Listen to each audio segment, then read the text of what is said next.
শিশুদের মানসিক স্বাস্থ্য বহু পরিবারেই অবহেলিত। শিশুদের মনের জগৎটা অনেক ক্ষেত্রেই বড়দের চোখের আড়ালে থেকে যায়, কিন্তু শিশুরাও মানসিকভাবে বিপর্যস্ত হতে পারে নানান কারণে। তারা ভুগতে পারে দুশ্চিন্তা, হতাশা, আচরণগত সমস্যা সহ নানাভাবে।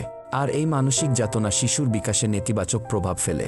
শিশুর মানসিক সমস্যার লক্ষণ: স্বাভাবিকের চেয়ে বেশি মেজাজি হওয়া, মাথা ও পেট ব্যথার অভিযোগ, ঘুমে ব্যাঘাত ও দুঃস্বপ্ন দেখা, শিক্ষা প্রতিষ্ঠানের প্রতি বিদ্বেষ, সামাজিকতায় লজ্জা পাওয়া, ছোটখাটো বিষয়ে কান্না করা, ভয়ের ও উদ্বেগের কল্পনা।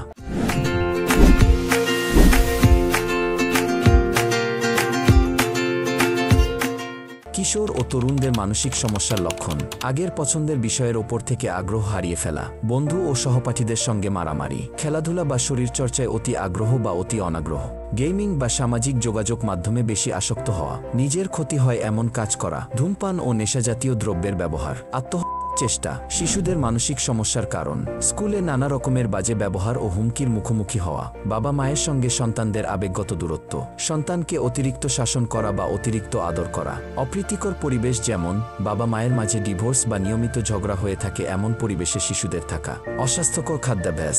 অভিভাবকের করণীয়: শিশুর সুস্থ মানসিক বিকাশের ক্ষেত্রে পারিবারিক, স্কুল ও সামাজিক অবস্থা গুরুত্বপূর্ণ ভূমিকা রাখে। অভিভাবক হিসাবে নিজেদের আবেগ শিশুর উপর চাপিয়ে দেওয়া যাবে না, তাদেরকে বিকশিত হতে দিতে হবে। শিশুর মাঝে রাগ, ক্ষোভ, হিংসা ইত্যাদির নিয়ন্ত্রণ করা শেখাতে গিয়ে তাদের উপর জোর না খাটিয়ে বরং আবেগ নিয়ন্ত্রণ করা ও সুনিয়ন্ত্রিত আচরণ করা শেখানো প্রয়োজন।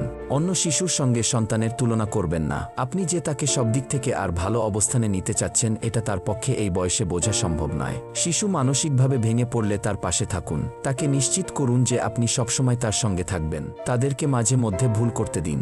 সবসময় শিশুকে সংশোধন করতে যাবেন না এবং তাদের নিজের কাজ ও দায়িত্বের ভার নিজের কাঁধে নিতে শিক্ষা দিন।